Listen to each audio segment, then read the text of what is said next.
Aucune rancœur, c'est comme ça. Et en attendant, l'urbanisme du monde entier a été transformé.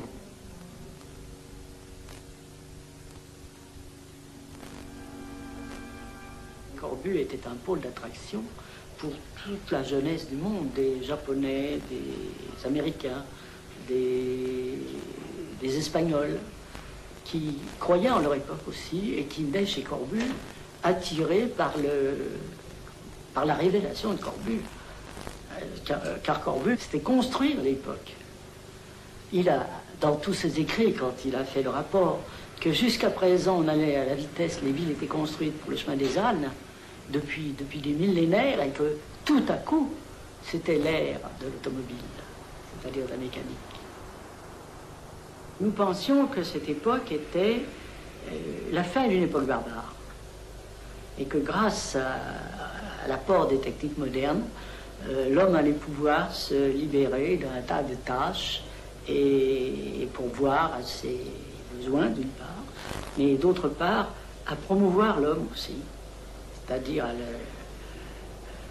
à hausser l'homme, l'idée que l'on pouvait s'en faire. J'ai dit concernant le logis, je l'ai dit et écrit, que je place le foyer comme temple de la famille, n'est-ce pas, et qu'il n'y a pas un centimètre cube du foyer qui ne doit concourir à faire le temple de la famille, c'est-à-dire un lieu idéal, un paradis terrestre, car le paradis sur Terre est très utile à réaliser, c'est notre tâche à nous.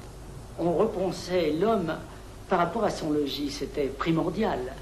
Des besoins de l'homme, en quelque sorte. L'harmonie de l'homme, à l'échelle humaine, ça a été le terme de Le Corbusier, à l'échelle humaine, c'est très important. Il a écrit tout de même une maison, un palais.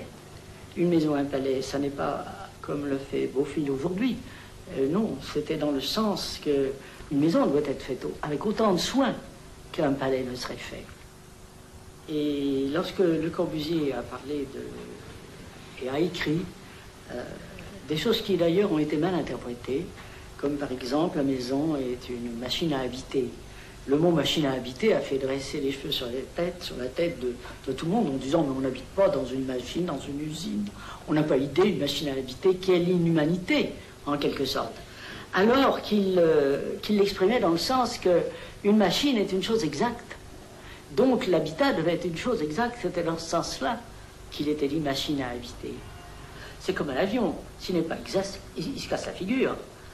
Si tous nos bâtiments avaient les mêmes règles qu'un avion, il n'y aurait pas beaucoup de bâtiments debout. Il faut dire, ce serait pas mal d'ailleurs, ça éliminerait d'office tous les moutons à 5 pattes. Dans les premières maisons que j'ai faites, il y avait le spirituel de la volonté de faire de la géométrie quelque chose de supérieur, et rien qu'avec ça, n'est-ce pas? Ben, c'était un événement spirituel, d'ailleurs incompris de beaucoup de gens, mais il y avait un événement intense. C'est avec une caisse à savon faire un palais.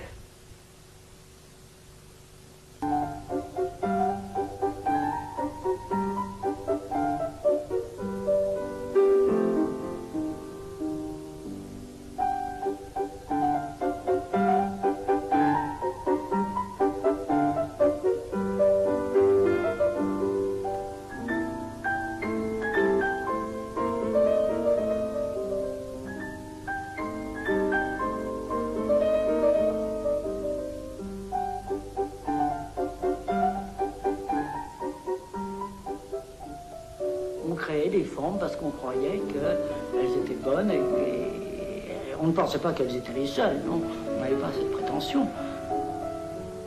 Si vous voulez, plastiquement, c'est formalaire avec son architecture. C'est un tout aussi. Hein.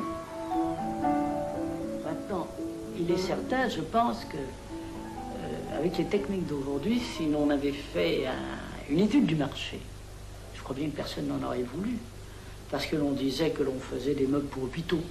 Vous voyez, on habitait dans des maisons pour hôpitaux, c'était blanc. À l'hôpital, c'est blanc.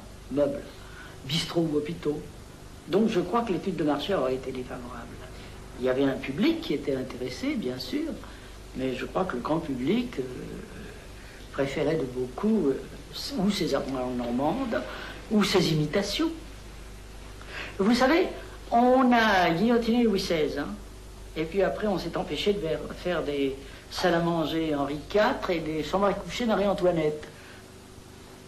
Son architecture n'était pas plus acceptée que le mobilier. Moi, quand je suis rentré chez Le Corbusier, je m'en suis ouvert à mon professeur Dufresne. Il m'a dit, vous allez vous dessécher. Vous voyez comme quoi c'était bien loin. Hein. Il y avait